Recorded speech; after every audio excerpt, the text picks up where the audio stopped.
Hi guys, this is Abhishek Verma and you are watching Vidyas Thaliwale sir. So students, आज हम पढ़ने वाले हैं नेशनलिज्म में इंडिया का थर्ड पार्ट। आज के इस वीडियो में हम पढ़ने वाले हैं कि कैसे नॉन कॉपरेशन मूवमेंट को डिफरेंट स्टेजेस में और डिफरेंट तरीकों से चलाया गया, कैसे नॉन कॉपरेशन मूवमेंट फेल हुआ, क्यों गांधी जी ने नॉन कॉपरेशन मूवमेंट को बंद कर दिया, ये सारी चीज़ें हम पढ़ेंगे। और हम सिविल डिसऑर्डर मूवमेंट्स की भी स्टार्टिंग आज के इस वीडियो लेक्चर में करेंगे। तो आज का वीडियो बहुत ही अमेजिंग और बहुत ही इंटरेस्टिंग होने वाला है, तो बने रहिए। और चलिए बिना किसी देरी के आज के इस वीडियो को हम शुरू करते हैं।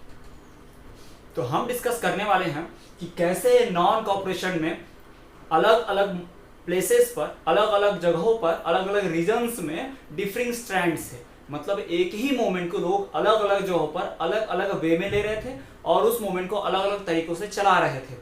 गौर करने वाली बात यह है कि आज जैसे हमारे पास कम्युनिकेशन के बहुत सारे सिस्टम हैं, जैसे कि व्हाट्सएप, फेसबुक, इंटरनेट, ये सारी चीज़ें हैं, मोबाइल एक्सेट्रा।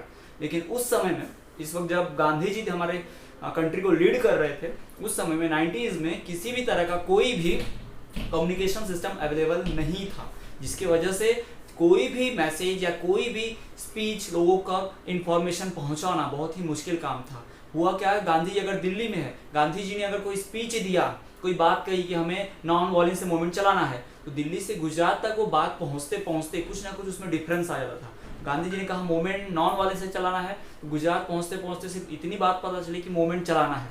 किसी को ये समझ में नहीं आया कि गांधी जी ने टोटल बात क्या कही, जिसकी वजह से मूवमेंट्स में अलग अलग स्ट्रैंड्स आ गए और अलग अलग रीजन के लोग अपनी समझ के हिसाब से इस मूवमेंट को अलग अलग लेते हैं। तो हम सबसे पहले बात करने वाले हैं टाउन्स की, कि ये नॉन कॉपरेशन मूवमेंट टाउन्स में कैसा चल रहा था।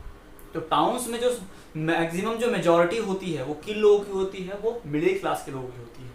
ठीक है, रूरल एरियाज में, कंट्री साइड में तो सबसे ज़्यादा पीजेंट्स और फार्मर्स होते हैं, पुअर लोग, जबकि शहरों में इंडस्ट्रियलीज, रिच पर्सन ज़्यादा होते हैं। और जो टाउन आ जाता है उसमें मिडिल क्लास के लोग ज़्यादा होते हैं। तो टाउन में पार्टिसिपेशन भी सबसे ज़्यादा किसका था, मिडिल क्लास का पार्टिसिपेशन था। ठीक है, तो क्वेश्चन ऐसा भी आ सकता है कि टाउन्स के एरिया में सबसे ज़्यादा पार्टिसिपेशन किसका था, तो मिडिल क्लास के लोगों का पार्टिसिपेशन सबसे ज़्यादा था। और दूसरा, यहाँ पे मूवमेंट को कैसे लिया लोगों ने, यहाँ पे जो स्टूडेंट्स थे उन्होंने स्कूल अपना लेफ्ट कर दिया, कॉलेज लेफ्ट कर दिया। जो भी स्कूल गवर्नमेंट के कंट्रोल में था, स्टूडेंट्स ने अपना स्कूल छोड़ दिया, कॉलेज छोड़ दिया।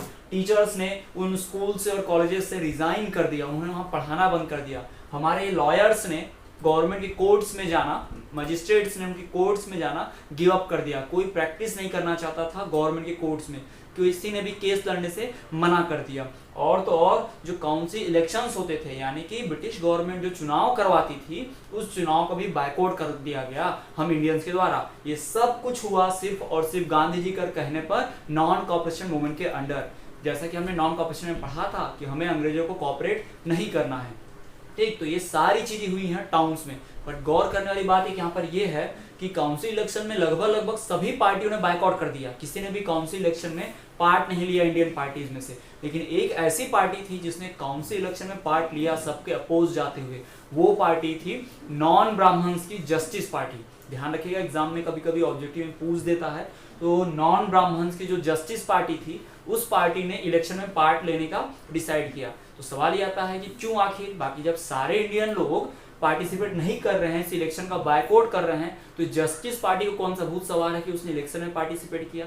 तो जस्टिस पार्टी का सोचना ये था, उन पार्टी वालों की माइंड थिंकिंग क्या थी कि एक तो हमारे पास पहले ही पावर नहीं होती है, अंग्रेज हमें कोई पावर नहीं देते हैं, और अगर बाई चांस हम इलेक्शन जीतेंगे तो हो सकता है हम लीडर बनेंगे, हमारे पास कुछ पावर आ गई और उस पावर से हम इंडिया का भला कर सकते हैं, इंडियन पीपल का भला कर सकते हैं, कंट्री में कुछ डेवलपमेंट का वर्क कर सकते हैं।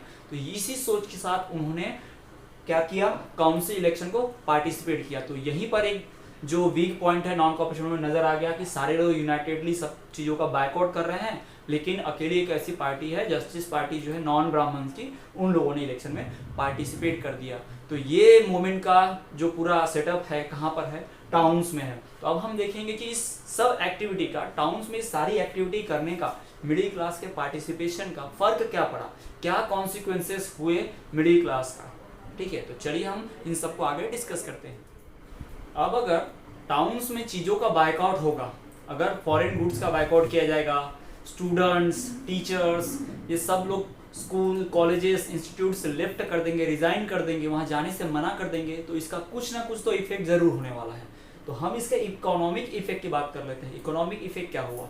तो सबसे पहले लोगों ने जब फॉरेन क्लॉथ्स का बायकॉट किया तो क्या होगा, जो ब्रिटिश गवर्नमेंट की फॉरेन मिल्स हैं, उनकी जो कंपनियां हैं वो क्या हो जाएंगी, बंद हो जाएंगी, या इंडियन लोग उनको खरीदना बंद कर देंगे, तो उनका ट्रेड जो है फॉरेन गुड्स का या फॉरेन क्लॉथ्स का बिल्कुल स्लो डाउन हो जाएगा। ठीक, ये पहली बात होगी।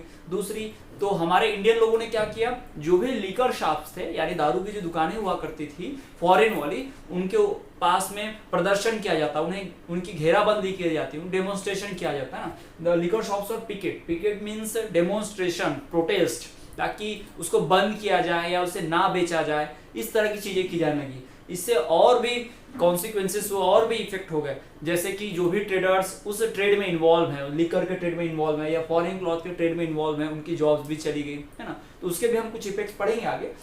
फिलहाल कुछ तो उस वक्त कुछ ट्रेडर्स ने, जब फॉरेन क्लॉथ्स का बैकआउट हो रहा है, तो जो ट्रेड करने वाले लोग हैं उन्होंने क्या कर दिया, फॉरेन क्लॉथ्स का ट्रेड करना ही बंद कर दिया। शॉपकीपर्स ने फॉरेन क्लॉथ्स रखना ही बंद कर दिया, क्योंकि उनको पता है जब उनका ग्राहक, उनके कंज्यूमर्स फॉरेन क्लॉथ पहनने ही नहीं वाले हैं तो फॉरेन क्लॉथ लाएंगे क्यों। तो इससे डायरेक्ट इफेक्ट पड़ा ब्रिटिशर्स को, नुकसान होने लगा ब्रिटिशर्स को। तो ये इसका इकोनॉमिक इफेक्ट है। अब ये सारा जो इकोनॉमिक इफेक्ट है ये लोगों के भी इकोनॉमी पे इफेक्ट कर रहा है। अभी तो सिर्फ ब्रिटिशर्स की इकोनॉमी पे इफेक्ट कर रहा है, लेकिन इसका थोड़े समय बाद इसका कॉन्सिक्वेंस, इसका इफेक्ट इंडियंस की इकोनॉमी पर भी हुआ, जो हम आगे पढ़ेंगे। टाउन्स में नॉन कॉपरेशन मूवमेंट चलाने के लिए जो भी एक्टिविटीज की गई हैं उसका डायरेक्टली इकोनॉमिक इफेक्ट पड़ा है, दोनों की इकोनॉमी पर, इंडियंस की इकोनॉमी पर भी और साथ ही साथ ब्रिटिश की इकोनॉमी पर भी इसका डायरेक्ट इफेक्ट पड़ा है। तो हम बात करते हैं इंडियंस की इकोनॉमी पर इसका इफेक्ट कैसे पड़ा। तो जो टाउन्स में जो मूवमेंट चल रहा था वो ग्रेजुअली स्लो हो गया, धीरे धीरे क्या हो गया, वो स्लो डाउन हो गया। इसकी वजह जो है, इसका जो कारण है कि स्लो हो गया, तो इसका मेन रीजन ये था कि जब लोगों ने फॉरेन क्लॉथ्स को बायकआउट किया तो उन्हें एक अल्टरनेट ऑप्शन चाहिए था क्लॉथ्स का, है ना। अब वो क्लॉथ तो उन्हें पहनना ही है, फॉरेन क्लॉथ बायकआउट कर दिया तो एक ही ऑप्शन बचा था, khadi clothes. But khadi cloth की प्रॉब्लम ये थी कि खादी क्लॉथ को बनाने में बहुत समय लगता था, उसको स्पिनिंग व्हील पे स्पून करना पड़ता था, चरखे के ऊपर, आपने देखा होगा, ठीक। तो उसमें समय बहुत लगता था, जिसके कारण वो बहुत ही एक्सपेंसिव था, हैंडमेड होता था तो एक्सपेंसिव, बहुत महंगा पड़ने लगा। तो जब बहुत ज़्यादा महंगा होने लगा तो लोग उसको अफोर्ड नहीं कर पा रहे थे। और दूसरा कि उन्होंने जॉब छोड़ दी। अब जॉब छोड़ दी है तो उनके फैमिली में इनकम नहीं आ रहा है। अगर वो हाई सोसाइटी के लोग होते, हाई क्लास के, तो उनके पास बहुत सारा सेविंग्स होता, ठीक। लेकिन ये तो मिडिल क्लास वाले हैं, है ना। तो इनके पास इतना ज़्यादा पैसा नहीं है कि ये महीनों, पूरा सालों तक बिना जॉब के, बिना इनकम के अपने परिवार का, अपनी फैमिली का गुजारा कर सके। तो इनके पास अल्टरनेट ऑप्शन नहीं था वापस कुछ फिर से वही जॉब ज्वाइन करने के। तो फिर से उन्होंने जॉब ज्वाइन कर ही ली। जो स्कूल्स में जाने वाले स्टूडेंट्स थे, कॉलेजेस में जाने वाले स्टूडेंट्स थे, वो अपने घर पर बैठे थे, कुछ महीने घर पर बैठे, लेकिन उसके लिए कोई अदर इंडियन स्कूल्स सेटअप नहीं हो पाई, बहुत कम, मिनिमम अमाउंट में सेटअप हो पाई, जिसकी वजह से लोग इलिटरेट नहीं रहना चाहते थे। इसी कारण उन लोगों ने क्या किया, फिर से उन स्टूडेंट्स ने, टीचर्स ने फिर से स्कूल्स ज्वाइन कर ली, वही ब्रिटिश स्कूल्स को ज्वाइन कर लिया गवर्नमेंट के, जिसको उन्होंने लेफ्ट किया था मूवमेंट के स्टार्टिंग में। लॉयर्स ने भी क्या किया, फिर से कोर्ट को ज्वाइन कर लिया, अपनी प्रैक्टिस शुरू कर दी, क्योंकि कोई अल्टरनेट ऑप्शन नहीं बचा था। जो नॉन कॉपरेशन मूवमेंट है, इसे रन करने में, इसकी एक्टिविटीज को करने में मिडिल क्लास की इकोनॉमी पूरी तरह से खराब हो चुकी थी। क्यों? क्योंकि मिडिल क्लास के पास सेविंग नहीं होती है। मिडिल क्लास के पास अगर इनकम नहीं आएगा तो मिडिल क्लास जो है वो अपनी फैमिली नहीं रन कर सकता। तो कोई भी पर्सन मूवमेंट चलाने के लिए खाली पेट या भूखा होकर नहीं जा सकता। तो मूवमेंट चलाने के लिए कम से कम इतना पैसा या इतनी इनकम होनी चाहिए कि वो अपनी फैमिली को संभाल सके, उसके बाद मूवमेंट में जाए। तो यही प्रॉब्लम अराइज हुई, जिसकी वजह से धीरे धीरे टाउन्स में मूवमेंट क्या होगा, स्लो डाउन हो गया। तो अब इसके बाद हम पढ़ते हैं कि जो मूवमेंट है वो कंट्री साइड में, यानी कि विलेज वाले एरिया में कैसा चल रहा था, उसे हम पढ़ेंगे। तो कंट्री साइड में जो नॉन कॉपरेशन मूवमेंट चल रहा था, उस नॉन कॉपरेशन की जो भी इंसिडेंट्स या मूवमेंट्स में जो भी एक्टिविटीज चलाई जा रही थी, वो सब चलाया जा रहा था अधिकतर फार्मर्स और पीजेंट्स के द्वारा। क्योंकि ऑब्वियसली आप जानते हैं कि विलेज एरिया में, कंट्री साइड वाले एरिया में अधिकतर कौन लोग रहते हैं मेजॉरिटी में, तो पुअर पीपल, पीजेंट्स और फार्मर्स ही रहते हैं। जिस तरह टाउन्स में मिडिल क्लास ने मूवमेंट में ज़्यादा पार्टिसिपेट किया, वैसे ही कंट्री साइड में जो मूवमेंट है उसमें फार्मर्स और पीजेंट ने ज़्यादा पार्टिसिपेट किया। ये मूवमेंट टाउन्स से, सिटीज से होते हुए कहाँ तक पहुँच गया था, कंट्री साइड तक पहुँच गया था। तो कंट्री साइड में भी अधिकतर जो फार्मर्स और पीजेंट्स है वो पार्टिसिपेट कर रहे हैं। तो जो सबसे मेजर इपी सेंटर था मूवमेंट का जो विलेज एरिया में कंट्री साइड में वो था अवध। अवध जो है वहाँ पे ज़्यादा फेमस था, वहीं पर ज़्यादा लोग पार्टिसिपेट कर रहे थे, मेजॉरिटी नंबर में पीजेंट्स लोग। तो वहाँ पर जो है उस मूवमेंट को, उन पीजेंट्स के मूवमेंट को लीड करने वाले एक पर्सन थे जिनका नाम था बाबा रामचंद्र सन्यासी। ये बाबा रामचंद्र जो सन्यासी जो हैं ये एक इंडेंटर्ड लेबर है, मतलब ये वो लेबर हैं जिनको यहाँ से लेकर गया दूसरे देश में जाया गया था, वहाँ पे वो लेबर करते थे मजदूरी और फिर वापस आते थे। पुराने समय में क्या होता था, अंग्रेजों के समय पर किसी के भी साथ कॉन्ट्रैक्ट साइन करके उसे काम कराने के लिए विदेश ले जाया जाता था, फिर वहाँ पे काम करने के बाद उसको पैसा मिलता था और फिर वापस लाया जाता था। तो ये इंडेंटर्ड लेबर थे फिजी में। कौन? बाबा रामचंद्र सन्यासी। उनको सन्यासी नाम से ज़्यादा फेमस थे। तो पीजेंट्स मूवमेंट को कंट्री साइड में कौन लीड कर रहा है? बाबा रामचंद्र सन्यासी लीड कर रहे हैं। ऑब्जेक्टिव के रूप में आपको ध्यान रखना है, who was leading the movement of peasants in country side? तो बाबा रामचंद्र सन्यासी। बाबा रामचंद्र सन्यासी और पीजेंट्स का डिमांड क्या था? तो इन लोगों का मेजर डिमांड ये था कि जो भी रिवेन्यू है, यानी पीजेंट्स और फार्मर से जो भी टैक्स लिया जाता है, जो भी टैक्स लेती है ब्रिटिश गवर्नमेंट, उसको कम करे। वो टैक्स जो भी है बहुत ज़्यादा है, बढ़ा हुआ है। They wanted reduction in revenue. वो चाहते थे कि क्या हो, रिवेन्यू जो है वो कम हो जाए। और क्या चाहते थे कि जो भी वहाँ पे स्लेवरी चल रही है या बॉन्डेज लेबर चल रहा है, यानी बंधुआ मजदूरी चल रहा है, स्लेवरी या फिर उसको बोल सकते हैं बॉन्डेज लेबर, बंधुआ मजदूरी। आपने बंधुआ मजदूरी के बारे में सुना होगा, जिसमें खाना मिलता है, सिर्फ कोई वर्क पेमेंट, कोई वेजेस नहीं मिलता है ना। 2 टाइम उसमें खाना मिलेगा और आपको दिन भर या लाइफ टाइम के लिए उनके लिए काम करना पड़ता है। वो हाथ पे ठप्पा लगाया जाता है किस कॉन्ट्रैक्टर या लैंडलॉर्ड के अंडर वो मजदूर हमेशा के लिए खरीद लिया गया है, तो उसको हम स्लेवरी या बॉन्डेज लेबर बोलेंगे। तो इस तरह की चीजें पहले परफॉर्म होती थी उस समय में। तो पीजेंट्स लोग जो थे नॉन कॉर्पोरेशन मूवमेंट के अंडर क्या डिमांड कर रहे हैं? उनका रिवेन्यू कम किया जाए और दूसरा जो बॉन्डेज लेबर है या स्लेवरी है उसको खत्म किया जाए। तो बाद में चल के 1920 में आगे चल के जवाहरलाल नेहरू जी बाबा रामचंद्र सन्यासी से मिले और दोनों ने मिलकर एक ग्रुप बनाया, सारे किसान लोगों का मिलकर ग्रुप बनाया जिसका नाम दिया गया औध किसान सभा। औध का मतलब ये अवध में बना है और ब्रज भाषा में अवध को औध बोलते हैं, इसलिए इसका नाम रखा गया औध किसान सभा। ये फॉर्म हुआ था अक्टूबर 1921 में। तो इसी समय में जो मूवमेंट है नॉन कॉर्पोरेशन चल रहा था। लेकिन अगर आप थोड़ा सा आप इसको समझने की कोशिश करें तो यहाँ पर ऑब्जेक्टिव क्या है इस मूवमेंट का? Lowering of revenue and abolition of bondage labour और स्लेवरी। यहाँ पे फ्रीडम से कोई लेना देना है क्या? नहीं। तो यहाँ पे जो मूवमेंट चल रहा है इनका कोई लेना देना ही नहीं है फ्रीडम से। तो ये पहले भी हम बात कर चुके हैं कि अगर किसी मूवमेंट के ऑब्जेक्टिव्स डिफरेंट होंगे तो मूवमेंट सक्सेसफुल होने वाला है क्या? बिल्कुल नहीं। तो यहाँ भी ऑब्जेक्टिव डिफरेंट है। ये बाबा रामचंद्र सन्यासी, यहाँ तो जवाहरलाल नेहरू जी भी आ गए, है ना। इनका मेन मकसद होना चाहिए फ्रीडम, पर इनका मेन मकसद क्या है? रिवेन्यू का लोअरिंग करना, कम करना और स्लेवरी या बॉन्डेज लेबर को खत्म करना। तो आप देख सकते हैं कि डिफरेंट जगहों पर लोगों ने मूवमेंट को डिफरेंट तरीके से लिया और लोगों के ऑब्जेक्टिव भी कैसे रहे? डिफरेंट रहे। तो नॉन कॉर्पोरेशन मूवमेंट एक ऐसा मूवमेंट है जो मास मूवमेंट तो है, लेकिन इसमें डिफरेंट लोगों के डिफरेंट रीजन्स में डिफरेंट ऑब्जेक्टिव्स हैं। कुछ लोगों को फ्रीडम चाहिए, कुछ लोगों को बायकॉट करना है फॉरेन गुड्स का, तो कुछ लोगों को रिवेन्यू कम कराना है, स्लेवरी का अबॉलिशन या बॉन्डेज का अबॉलिशन कराना है। तो इस तरह से मूवमेंट जो है डिफरेंट स्ट्रैंड्स में चल रहा था। तो टाउन्स और कंट्री साइड में मूवमेंट को देखने के बाद हम बात करेंगे कि जो ट्राइबल पीजेंट्स थे, यानी जो आदिवासी किसान लोग हैं, आदिवासी पीजेंट्स लोग जो हैं, जो जंगलों में रहा करते हैं, फॉरेस्ट में, हिल्स के आसपास, उन लोगों ने मूवमेंट को कैसे लिया, वहाँ पे मूवमेंट कैसा चल रहा था। तो ये जो वहाँ के लोग हैं, ट्राइबल पीजेंट्स लोग जो हैं, उन्होंने मूवमेंट को बिल्कुल अलग तरीके से ले लिया। देखिए, हर कोई मूवमेंट को अपने तरीके से अलग अलग तरीके से क्यों दे रहा है? क्योंकि आपको स्टार्टिंग में हम बता चुके हैं कि जो भी कम्युनिकेशन का मीडियम है वो उस वक्त बहुत ही खराब हुआ करता था। आज के जैसा एग्जैक्टली वीडियो टू वीडियो वाला कम्युनिकेशन नहीं था, है ना। एक बात अगर गांधी जी ने कही कि मूवमेंट में ऐसी चीजें करनी है, तो वो बात एक पार्ट से दूसरे पार्ट पहुंचते पहुंचते वो मिसकम्युनिकेट हो जाता था, यानी बात लगभग चेंज ही हो जाती थी। गांधी जी ने कहा कुछ और, लोग सुनते कुछ और मूवमेंट में करते कुछ और थे। तो ये ट्राइबल पीजेंट लोगों ने तो मूवमेंट को अलग ही तरीके से लिया। इन्होंने मूवमेंट को इससे समझा कि गांधी जी ने कह दिया है कि अब कोई टैक्स मत दो।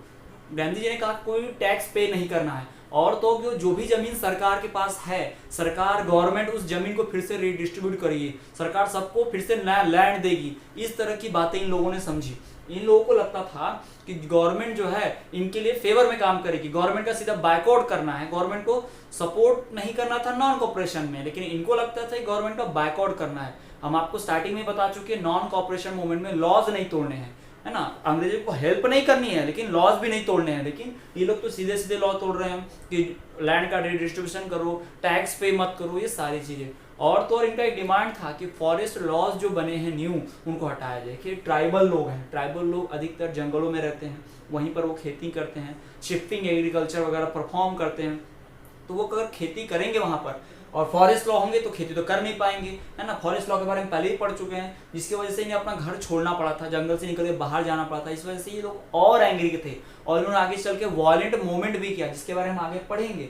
तो टाउन्स में मूवमेंट कुछ डिफरेंट तरीके से चला, फिर हमने देखा कंट्री साइड में मूवमेंट कुछ अलग तरीके से चला, और फिर हम देखे हैं कि ट्राइबल पीजन लोग भी मूवमेंट बहुत अलग तरीके से लगा रहे हैं। तो हमारा टाइटल जो है differing stand with in the movement, ये जस्टिफाई हो रहा है कि एक ही मूवमेंट के अंदर, नॉन कॉपरेशन के मूवमेंट के अंदर डिफरेंट स्टैंड्स है, अलग अलग सोच, अलग अलग पड़ाव है। तो चलिए हम पढ़ते हैं कि ट्राइबल पीजेंट्स ने आगे चल के बहुत बड़ा मूवमेंट किया, वायलेंट मूवमेंट किया। पढ़ते हैं उसको मूवमेंट क्या है। कंट्री साइड में ही ट्राइबल पीजेंट्स के द्वारा एक मूवमेंट चलाया गया था नॉन कॉपरेशन मूवमेंट के अंदर ही। कौन सा मूवमेंट था वो? Militant guerrilla movement. Militant guerrilla movement क्या होता है? मिलिटेंट का मतलब आर्मी की तरह सैनिक सिपाही, और गुरिल्ला का मतलब ग्रुप बना के अटैक करना, कहीं भी अचानक से आना, अटैक करना और वैनिश हो जाना। इसको बोलते हैं गुरिल्ला वॉर, बोलते हैं गुरिल्ला टेक्निक बोलते हैं। तो इसी तरह का मूवमेंट चल रहा था कहाँ पर? आंध्र प्रदेश के गुडेम हिल्स में। तो आंध्र प्रदेश के गुडेम हिल्स पर्वत श्रृंखला है, माउंटेन रेंज, वहां पर ये मूवमेंट चल रहा था। इस मूवमेंट को लीड कर रहा था एक ट्राइबल पर्सन जिसका नाम था अल्लूरी सीताराम राजू। ये अल्लूरी सीताराम राजू जो है वो अपने आप को बहुत ही चमत्कारी पुरुष कहता था। वो कहता था कि he is the incarnation of God. Incarnation means अवतार, वो भगवान का अवतार है। He had power of teleportation, उसके पास गायब होने की, एक दूसरे का जाने की पावर है। He could even survive bullet shots, वो बंदूक की गोली को भी झेल सकता है, ऐसा कहा जाता था, वो खुद को ऐसा कहता था। और तो फोक टेल्स में आज भी उसकी कहानियां बहुत, लोकगीत में, फोक टेल्स में बहुत फेमस है कि वो, उसके पास हीलिंग पावर थी, वो बुलेट सर्वाइव कर सकता था, और साथ ही साथ वो इनकारनेशन ऑफ गॉड था, यानी कि भगवान का अवतार था। तो खैर वो जो भी था, हम उसकी बात नहीं करते हैं। ये जो अल्लूरी सीताराम राजू है वो गांधी जी का बड़ा अच्छा फॉलोवर था। वो गांधी जी को बहुत फॉलो करता था, खादी क्लॉथ को सपोर्ट करता था, गांधी जी के आइडिया को, स्वराज को चाहता था, नॉन कॉपरेशन मूवमेंट में सपोर्ट भी करता था। बट एक ही बात उसको पसंद नहीं थी गांधी जी की, नॉन वायलेंस की। वो वायलेंस को फेवर करता था। उसका मानना था कि नॉन वायलेंस आज़ादी नहीं मिल सकती। तो ये अल्लूरी सीताराम राजू जो है, इसने मिलिटेंट गुरिल्ला मूवमेंट को लीड किया है। जो गुडेम हिल्स के ट्राइबल लोग, रेबल्स लोग, बागी लोग जो थे, वो लोग क्या करते थे? ब्रिटिश ऑफिसर के जो भी बिल्डिंग्स होती थी, गवर्नमेंट ऑफिसर्स, पुलिस स्टेशंस, इन सब के ऊपर अटैक करते थे। ये लोग अचानक से अटैक करते थे और फिर जंगल में गायब हो जाया करते थे। इसी को गोरिल्ला वॉर बोलते हैं, इसलिए इसको मिलिटेंट गोरिल्ला मूवमेंट बोला गया था।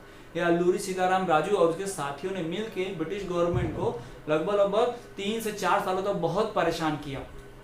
कहीं अचानक से आते वो अटैक करते हो जंगल में, फिर गायब हो जाते। तो गवर्नमेंट ने तो इसके ऊपर इनाम भी रखा था अल्लूरी सीताराम राजू के ऊपर कि इसको जो पकड़वा देगा उसको प्राइज भी मिलेगा। तो फाइनली 1924 में जाके अल्लूरी सीताराम राजू को पकड़ लिया गया और उसे फांसी दे दी गई। तो ये मिलिटेंट गुरिल्ला मूवमेंट था जो ट्राइबल पीजेंट के द्वारा चलाया गया था। कहाँ पर? आंध्र प्रदेश के गुडेम हिल्स में। Movement in plantations. तो जिस तरह से हमने अभी तक सारे मूवमेंट्स पढ़े कि movement in towns, movement in country side, ठीक, मूवमेंट बाय ट्राइबल पीजेंट्स, तो वैसे ही हमें पढ़ना है मूवमेंट इन प्लांटेशन। तो प्लांटेशन क्या होते हैं उसको आप पहले क्लियर कर लीजिए। प्लांटेशन क्या होता है? जो चाय के या कॉफी के बगीचे होते हैं बड़े बड़े, वो कई 100 एकड़ में फैले होते हैं, वहाँ पे प्लांट जो वर्कर्स काम करते हैं उन्हें कहते हैं प्लांटेशन वर्कर्स। तो ये मूवमेंट हुआ है असम के प्लांटेशन में, है ना। असम एरिया में ज़्यादा टी कॉफी उगती है, तो उसी इलाके में प्लांटेशन वर्कर्स काम किया करते थे। तो 1859 में क्या हुआ था? एक एक्ट पास हुआ था जिसको बोलते हैं इनलैंड इमाइग्रेशन एक्ट 1859। तो 1859 में जो एक्ट पास हुआ था, इस एक्ट के हिसाब से जो भी प्लांटेशन वर्कर अगर प्लांटेशन में काम करता है, अगर उसको वहाँ जॉब करने की एक ही शर्त है कि उसे बिना परमिशन उस एरिया से बाहर जाने नहीं मिलेगा, यानी उसी बाउंड्री के अंदर, उस प्लांटेशन के अंदर ही उसे घर में रहना पड़ता था। वो अपनी फैमिली से नहीं मिल सकता, कहीं बाहर नहीं जा सकता अपनी मर्जी से। इवन उन लोग को बहुत कम ही, कभी कभी ही, सालों में कभी कभी परमिशन मिलती थी कि वो अपनी फैमिली से मिल सके। तो उन प्लांटेशन वर्कर्स ने, आसाम के प्लांटेशन वर्कर्स ने फ्रीडम को अलग तरीके से लिया। उन्हें लगा कि गांधी जी का कहना है कि अब जो प्लांटेशन का लॉ है वो खत्म हो जाएगा, यानी 1859 वाले इनलैंड इमिग्रेशन एक्ट खत्म हो जाएगा, यानी जो भी चाहे अपने मर्जी से घूम सकता है, जहां चाहे जब चाहे अपने घर जा सकता है। और वो क्या लगा कि गांधी राज आने वाला है, यानी गांधी जी का राज आने वाला है, और गांधी जी का राज आने की वजह से सबको अपने अपने घर के पास जमीन दी जाएगी, किसी को प्लांटेशन में काम करने की जरूरत नहीं है। इन्होंने अलग ही अफवाह फैला के अलग ही मतलब निकाल लिया फ्रीडम का। ठीक, तो इन्होंने क्या किया, इस मोमेंट में इन्होंने क्या किया, प्लांटेशन को छोड़ दिया और अपने अपने घरों की तरफ भागने लगे। पर ये अभी कभी अपने घर पहुंच नहीं पाए, रास्ते में पुलिस ने पकड़ लिया और इन्हें बहुत मारा, फिर वापस लाया गया। तो ये प्लांटेशन वर्कर जो थे, ये भले ही फ्रीडम मूवमेंट में गलत एक्टिविटीज कर रहे थे, लेकिन ये स्लोगन रेस करते थे, स्वराज भारत, स्वयं का राज भारत, है ना, इंडिपेंडेंट भारत, ऐसा कुछ स्वराज स्लोगन करते थे, जिसकी वजह से लोग इनसे इमोशनली अटैच थे। भले ये लोग वायलेंट करते थे, गलत काम कर रहे थे, लॉस तोड़ रहे थे, बट फिर भी लोग इनसे क्या थे, इमोशनली अटैच थे। तो आप देख सकते हैं कि हमने मोमेंट इन टाउन्स पढ़ा, मोमेंट इन कंट्री साइड पढ़ा, फिर हमने पढ़ा मूवमेंट बाय ट्राइबल पीजेंट्स पढ़ा, हमने मिलिटेंट गुरिल्ला मूवमेंट पढ़ा, हमने स्वराज इन प्लांटेशन पढ़ा। इतने सारे मूवमेंट पढ़ने के बाद हमें समझ में आता है कि हमारा जो टाइटल है different stand with in the movement जो है जस्टिफाई हो रहा है। नॉन कॉपरेशन मूवमेंट में आप इतने सारे लोगों का इतना सारा काम देख सकते हैं, यानी ऑब्जेक्टिव सिर्फ एक होना चाहिए था, क्या, फ्रीडम, लेकिन यहाँ पर हर मोमेंट में, हर एरिया में आप ऑब्जेक्टिव अलग अलग देख सकते हैं। टाउन्स में ऑब्जेक्टिव वही था फ्रीडम, लेकिन टाउन्स के लोगों ने उस ऑब्जेक्टिव को अचीव करने में जो एक्टिविटीज थी वो नहीं की। उन्होंने स्कूल्स कॉलेजेस लेफ्ट किए तो फिर से ज्वाइन भी कर लिए। टीचर्स ने, लॉयर्स ने इंस्टीट्यूट में प्रैक्टिस छोड़ी थी, लेकिन फिर से प्रैक्टिस ज्वाइन कर लिया, है ना। लोगों ने पहले फॉरेन क्लॉथ का बैकआउट किया, पर खादी क्लॉथ महंगा था तो उन्होंने फिर से फॉरेन क्लॉथ पहनना शुरू कर दिया, तो वहाँ पे मूवमेंट फेल हो गया। अब हम बात करने लग गए फिर कंट्री साइड की। कंट्री साइड में हमने देखा कि अधिकतर पीजेंट लोग रहते हैं, तो पीजेंट लोग का डिमांड, फ्रीडम तो था ही नहीं, तो मूवमेंट सक्सेसफुल होने की बात ही नहीं थी। उनका डिमांड था रिवेन्यू कम किया जाए, उनका डिमांड था कि जो भी लॉज बने हुए वो सब खत्म किए जाए ना, पीजेंट्स को फायदा पहुंचे, बस उनको फ्रीडम से लेना देना नहीं था। फिर हमने उसमें ट्राइबल पीजेंट वाला देखा, गुरिल्ला मूवमेंट देखा, अल्लूरी सीताराम राजू के बारे में देखा। इन सब का अपना अपना ऑब्जेक्टिव था। गांधी जी ने जो कहा, गांधी जी ने जो मेथड डिसाइड किया नॉन वायलेंस, उसको मैक्सिमम लोगों ने फॉलो ही नहीं किया। इसी वजह से मूवमेंट क्या हुआ, फेल हुआ। और मूवमेंट में डिफरेंट स्टैंड्स रहे आने वाले सभी जो भी फ्यूचर में मूवमेंट चले उन सभी में। तो इस तरह से हमने देखा नॉन कॉपरेशन मूवमेंट के बारे। तो अब हम पढ़ेंगे चौरी चौरा इंसिडेंट। ये वो इंसिडेंट है जिसके वजह से फाइनली गांधी जी ने नॉन कॉपरेशन मूवमेंट को बंद कर दिया। भले ही छोटे छोटे कितने भी वॉयलेंस वाले मूवमेंट चले अलग अलग रीजन्स में, फिर भी गांधी जी ने नॉन कॉपरेशन मूवमेंट को बंद नहीं किया। लेकिन चौरी चौरा इंसिडेंट जो है वो मार्किंग था नॉन कॉपरेशन मूवमेंट के बंद होने का और सिविल डिसोबीडिएंट मूवमेंट की तरफ बढ़ने का। तो यहाँ से हमारा नॉन कॉपरेशन मूवमेंट लगभग खत्म होने पर है, और इसके बाद जस्ट हम शुरुआत करेंगे सिविल डिसोबीडिएंट मूवमेंट्स की। ठीक, तो ये जो चौरी चौरा इंसिडेंट, ये मार्किंग है दो चीजों का। एक, पहला, it is the ending of non cooperation movement, and second, it is the starting of civil disobedient movement. ये नॉन कॉपरेशन मूवमेंट असहयोग आंदोलन के खत्म होने का कारण है, और दूसरा, सविनय अवज्ञा आंदोलन सिविल डिसोबीडिएंट मूवमेंट की तरफ अग्रसर बढ़ने का, हेड होने का क्या है, ये मार्किंग है। तो ये इंसिडेंट बहुत ही इंपॉर्टेंट है, दोनों के बीच का इंटरलिंक जैसा है, तो आपको बहुत ध्यान से रखना है। ठीक, तो चौरी चौरा इंसिडेंट क्या है हम आपको बताते हैं। चौरी चौरा एक जगह का नाम है, उत्तर प्रदेश के गोरखपुर डिस्ट्रिक्ट के पास एक जगह है जिसका नाम है चौरी चौरा। ठीक, तो चौरी चौरा में हुआ क्या, ये बात है 4 फरवरी 1922 की, 4 फरवरी 1922 की। उसी दिन हुआ क्या था, जो पब्लिक है वहां की वो पीसफुल प्रोटेस्ट कर रही थी पब्लिक। और वहां पर हुआ क्या, जो उस मार्च में, उस पीसफुल प्रोटेस्ट में कोई लड़ाई झगड़ा नहीं होता, कोई वॉयलेंस नहीं। पुलिस ने क्या कर दिया, लाठी चार्ज कर दिया। जो वहां की पुलिस थी उन्होंने लाठी चार्ज किया, तो लोग क्या हो गए, तितर बितर हो गए, लोग इधर उधर चले गए। उसके बाद जब पुलिस स्टेशन में वापस चली गई, तो उसके बाद वो लोग फिर से जमा हुए वहाँ के उस लोकल एरिया, उस मार्च वाले। उन्होंने क्या किया, पुलिस स्टेशन को बाहर से लॉक कर दिया और पुलिस स्टेशन पे आग लगा दी, है ना। The police station was fired, है ना। उन्होंने पुलिस स्टेशन को क्या कर दिया, set fire on police station. ठीक, उन्होंने पुलिस स्टेशन को आग लगा दी। जिस पुलिस स्टेशन में, इस इंसिडेंट में, इस आग लगाने वाले इंसिडेंट में क्या हुआ, 22 पुलिसमैन जिंदा जल के मर गए थे। 22 पुलिसमैन बर्न अलाइव। ठीक, 22 पुलिस वाले जिंदा जल के मर गए थे, जिसमें 21 जो थे नॉर्मल ऑफिसर थे और उसमें एक जो था वो हेड ऑफिसर था। तो 22 लोग जिंदा जल के मर गए थे। और इसी मूवमेंट से जब एक गांधी जी ने इस घटना को सुना, इस इंसिडेंट को सुना, तो गांधी जी ने क्या किया, नॉन कॉपरेशन मूवमेंट को बंद कर दिया। He called off the non cooperation movement. तो अगर आपको एग्जाम में क्वेश्चन पूछा जाए कि why non cooperation movement was called off by Gandhi ji, due to the violence of Chauri Chaura incident, Gandhi ji called off the movement. तो अब ये मूवमेंट हो गया, इसमें 22 पुलिस वाले जिंदा जल के मर गए। तो फिर पुलिस ने और छानबीन की। जब पुलिस ने छानबीन की, केस बनाया, तो कई लोगों को गिरफ्तार किया गया। ठीक, तो कई लोगों को गिरफ्तार करने के बाद उनके ऊपर केस चलाया गया कोर्ट में। तो इंडियंस की तरफ से केस लड़ने वाले जो वकील थे वो थे पंडित मदन मोहन मालवीय। उन्होंने केस लड़ा था। अब सबको पता था कि 22 पुलिस वाले जिंदा जले हैं, तो इंडियन लोगों ने जलाया होगा, पुलिस वाले, ब्रिटिश वाले तो खुद को जला नहीं लेंगे, है ना। तो उस केस में मजे की बात ये थी, आश्चर्य करने वाली स्टेज थी कि पंडित मदन मोहन मालवीय ने एक भी इंडियन पर्सन को सजा नहीं होने दी। सबको बाइज्जत यानी बरी कर लिया पूरी तरह से, किसी को भी सजा होने नहीं दिया, यानी क्राइम प्रूफ ही नहीं हुआ। तो इंडियंस के लिए, बहुत सारे इंडियंस के लिए बहुत ही अचीवमेंट था। पहले तो ब्रिटिश का ही कोर्ट था, इंडियंस को बिना क्राइम के भी सजा मिल जाती थी, है ना, वो ऐसे ही सजा देते थे। लेकिन यहाँ तो इंडियंस ने इतना बड़ा क्राइम किया, इतने क्राइम तो हम नहीं बोल सकते, वैसे बदला ही था वो। ब्रिटिशर्स को अच्छा करते नहीं थे, उनके साथ हम भी अच्छा ट्रीटमेंट करें ना। तो जैसा उन्होंने किया वैसा हमारे इंडियंस ने पे बैक किया। लेकिन इस वायलेंस में जो 22 पुलिस वाले जिंदा मरे थे, उनकी हत्या का केस तो था, लेकिन फिर भी इतनी बड़ी गलती होने के बाद पंडित मदन मोहन मालवीय ने सारे इंडियंस को बाइज्जत बरी करा लिया। तो कई इंडियंस ने इसको अपनी विक्ट्री समझी है, बहुत बड़ी सम्मान की और जीत की बात थी। लेकिन गांधी जी इससे बहुत दुखी थे और गांधी जी ने मूवमेंट बंद कर दिया। तो चलिए अब हम पढ़ते हैं कि जैसे ही गांधी जी ने चौरी चौरा इंसिडेंट के बाद नॉन कॉपरेशन मूवमेंट को बंद किया, when he called off the non cooperation movement, there were two types of thoughts arised in Congress. यानी दो अलग तरह के विचार कांग्रेस में आने लगे, यानी कांग्रेस पार्टी के अंदर ही आपस में मतभेद होने लगा। आधे लीडर कुछ और सोचते थे और बाकी लीडर कुछ और। आधे लीडर क्या सोचते थे कि जो भी चौरी चौरा इंसिडेंट हुआ है उसमें सिर्फ ब्रिटिशर्स ही तो मारे गए हैं, तो उसमें इतना पैनिक होने वाली, इतना जो बड़ा मास मूवमेंट चला है नॉन कॉपरेशन मूवमेंट, बहुत समय बाद चला है और इतना सक्सेसफुल भी है लगभग, तो उसको बंद क्यों कर दिया गया, उसको और चलाना चाहिए था मूवमेंट को। इंडियंस तो नहीं मरा है, इतने इंडियंस मरे तो ब्रिटिशर्स ने तो अत्याचार बंद नहीं किया, तो 22 पुलिस वाले ब्रिटिशर्स के मर जाने से हमें क्यों इतना ज़्यादा पैनिक होने की जरूरत थी। तो कई लोग गांधी जी की इस बात से सहमत नहीं थे। और तो और गवर्नमेंट ने जो काउंसिल इलेक्शन के लिए अनाउंस किया था उसमें भी कांग्रेस पार्टी ने पार्ट लेने से मना कर दिया।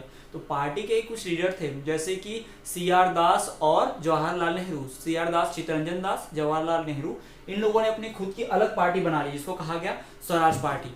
और इन लोगों ने काउंसिल इलेक्शन में पार्ट लेने की सोची, जबकि कांग्रेस पार्टी जो है वो काउंसिल इलेक्शन का क्या कर चुकी है, पहले ही बायकॉट कर चुकी है। लेकिन फिर भी कुछ लीडर ऐसे थे जैसे कि जवाहरलाल नेहरू, मोतीलाल नेहरू, है ना, और सुभाष चंद्र बोस, ये अभी भी मास मूवमेंट के फेवर में थे। ठीक, तो कांग्रेस पार्टी में ही अलग अलग डिफरेंट व्यूज आ चुके हैं, कांग्रेस पार्टी स्प्लिट हो चुकी है क्योंकि इनमें जो थॉट्स है वो क्या है, मिसअंडरस्टैंडिंग है। तो अब हम इसके बाद पढ़ने वाले हैं सिविल डिसोबेडिएंस की स्टार्टिंग का टॉपिक जो कि है साइमन कमीशन। तो चलिए हम देखते हैं व्हाट इज साइमन कमीशन। तो हमारा नेक्स्ट टॉपिक है साइमन कमीशन। ये साइमन कमीशन किसी के नाम पे बना है, पढ़ते हैं हम डिटेल में अच्छे से। तो साइमन कमीशन क्या है? साइमन कमीशन एक ग्रुप है 7 मेंबर्स का, 7 लोग इस टोटल ग्रुप में थे, इस ग्रुप में और इसका जो हेड था उसका नाम था सर जॉन साइमन। तो इसी के नाम पे इसको क्या कहा जाता है, साइमन कमीशन। तो इस 7 मेंबर्स का ग्रुप है जो ब्रिटेन से इंडिया आ रहा था। क्यों आ रहा था? कॉन्स्टिट्यूशनल रिफॉर्म के लिए, है ना। ये जो साइमन कमीशन है ये इंडिया आ रहा था कॉन्स्टिट्यूशनल रिफॉर्म करने के लिए। आपको हम थोड़ा सा बैकग्राउंड समझाते हैं। साइमन कमीशन के जस्ट पहले का इंडिया में कई मूवमेंट चलने लग गए, जैसे नॉन कॉपरेशन मूवमेंट चला, जगह जगह वायलेंस हुआ, मास मूवमेंट चला, लोग भड़क रहे थे, है ना, तो लोगों में गुस्सा भरा हुआ था। तो गवर्नमेंट जो है ब्रिटेन की, वहाँ की जो गवर्नमेंट है, ब्रिटेन के जो ऑफिशियल्स है, वो एक बात समझ गए थे कि अगर इंडियंस को और प्रेशराइज किया गया, उनके ऊपर अत्याचार किया गया, उनको कोई छूट नहीं दी गई, है ना, कम से कम थोड़ा सा शो ऑफ तो करना पड़ेगा उनको शांत करने के लिए। तो अगर ऐसा कुछ नहीं किया हम लोगों ने तो इंडियन लोग भड़क जाएंगे, इस बात को सोचा ब्रिटिश ऑफिशियल्स ने, ब्रिटिश गवर्नमेंट ने। तो इसी दिखावे के लिए ब्रिटिशर्स ने क्या किया, 7 मेंबर्स का ग्रुप बनाया जिसका हेड सर जॉन साइमन को बनाया। और वो इंडिया में आ रहा था कि इंडियन लोगों को कितना छूट देना चाहिए, इंडिया की कॉन्स्टिट्यूशन जो है, ब्रिटिश कॉन्स्टिट्यूशन जो है, उसको कैसे थोड़ा सा चेंज किया जाए ब्रिटिश इंडियन कॉन्स्टिट्यूशन को, और इंडियंस को कितनी आज़ादी मिलनी चाहिए, कितनी छूट मिलनी चाहिए, कितनी नहीं, ये डिसाइड करने।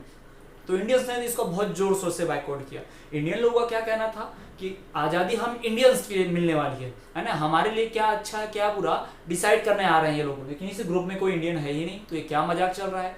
हम इंडियंस का भला करना है, हम इंडियन का कॉन्स्टिट्यूशनल रिफॉर्म करना है और इस ग्रुप में कोई इंडियन ही नहीं है। तो इंडियंस ने कह दिया ये तो पूरा एक तरफा फैसला है, इससे शो ऑफ हो रहा है, सिर्फ दिखावे के लिए ऐसा किया जा रहा है, हम इस साइमन कमीशन का क्या करते हैं, बायकॉट करते हैं। तो जब सर जॉन साइमन इंडिया पहुंचा रेलवे स्टेशन पे, तो हमारे लोगों ने वहां पे प्रोटेस्ट किया मार्च करके, और उन्होंने क्या किया, बायकॉट करके स्लोगन दिया, साइमन गो बैक, साइमन वापस, जैसे नारे लगा गए। उस प्रोटेस्ट को लीड कर रहे थे लाला लाजपत राय, भगत सिंह, राजगुरु सुखदेव भी उसी मूवमेंट में थे, शामिल थे उस प्रोटेस्ट में, उन्होंने अपोज किया। और उस अपोज में क्या हुआ, लाठी चार्ज का ऑर्डर दिया गया, लाठी चार्ज की वजह से लाला लाजपत राय के सर पे डंडे पड़े थे, जिसकी वजह से फाइनली एक हफ्ते बाद उनके हॉस्पिटल में डेथ हो गई थी। तो ये साइमन कमीशन से बहुत बड़ी कैजुअलिटी हुई, हमारे एक बहुत बड़े freedom fighter extremist Lala Lajpat Rai की डेथ हुई। तो कई बार कॉम्पिटिटिव एग्जाम में पूछा जाता है कि लाला लाजपत राय की डेथ क्यों हुई और कब हुई। तो ये आपको ध्यान रखना है कि जब साइमन कमीशन अराइव हुआ इंडिया में, जब साइमन कमीशन इंडिया में आया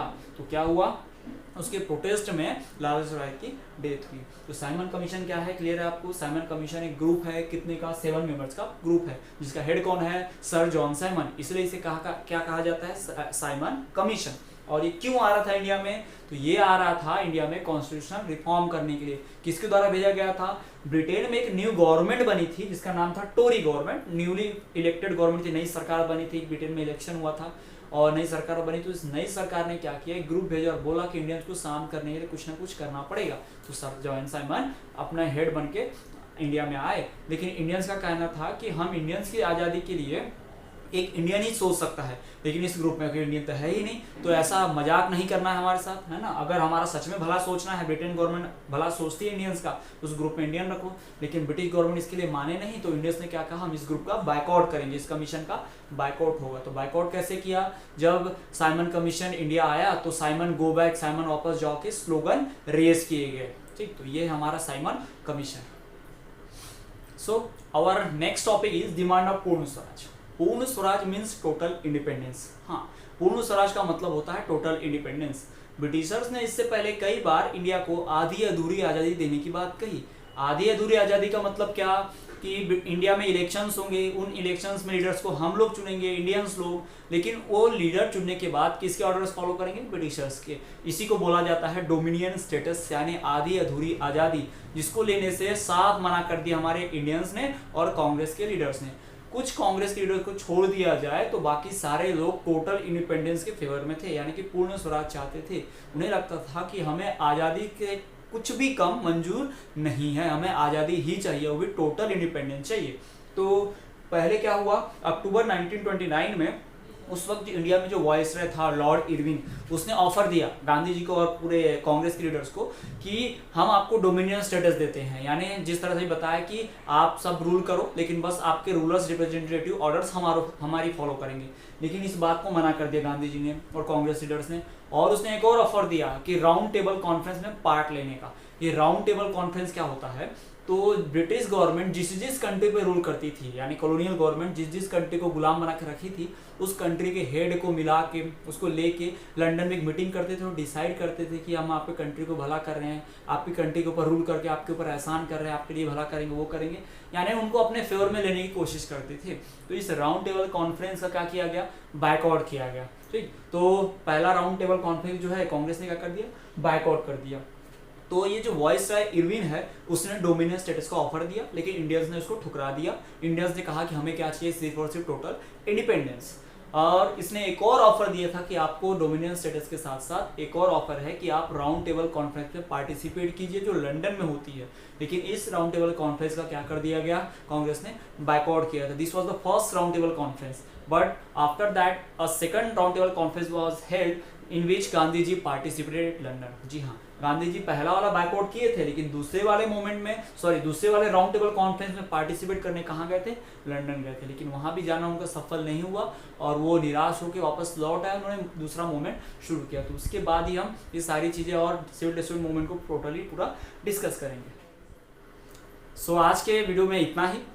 आज हमने नॉन कॉपरेशन मूवमेंट में जो डिफरिंग स्टैंड थे उन सब के बारे में पढ़ा। हमने भी पढ़ा कि नॉन कॉपरेशन मूवमेंट को बंद क्यों किया गया, जिसको चौरी चौरा इवेंट कहा जाता है। और हमने पढ़ा कि कैसे सिविल डिसोसिएशन मूवमेंट की शुरुआत हुई। हमने साइमन कमीशन पढ़ा, लाला लाजपत राय की डेथ भी पढ़ी। हमने ये भी देखा कि स्वराज पार्टी बनी और हमने देखा कि साइमन कमीशन भी आया। तो आगे हम पढ़ेंगे सिविल डिसोबीडियंस मूवमेंट के बारे में और इसमें पढ़ेंगे नमक सत्याग्रह जो बहुत फेमस है, वर्ल्ड फेमस है, दांडी मार्च, नमक सत्याग्रह, और ये सब हम पढ़ने वाले हैं। और हम पढ़ेंगे कैसे गांधी जी और इरविन के बीच समझौता हो गया। ये सारी चीज़ें हम अगले लेक्चर में पढ़ेंगे। तो आज के लिए इतना ही, लेकिन जाने से पहले आपके लिए आज का सवाल, आपका सवाल ये है कि जो स्वराज पार्टी बनी थी उसको बनाने वाले CR दास थे, उनका पूरा नाम क्या है? तो CR दास का पूरा नाम आप कमेंट कर दीजिए। सही जवाब बताने वाले जो देंगे पर्सन्स उनका हम नाम अगले वीडियो में अनाउंस करेंगे। तब तक के लिए गाइस देखते रहिए विद्यास्थली वाले सर।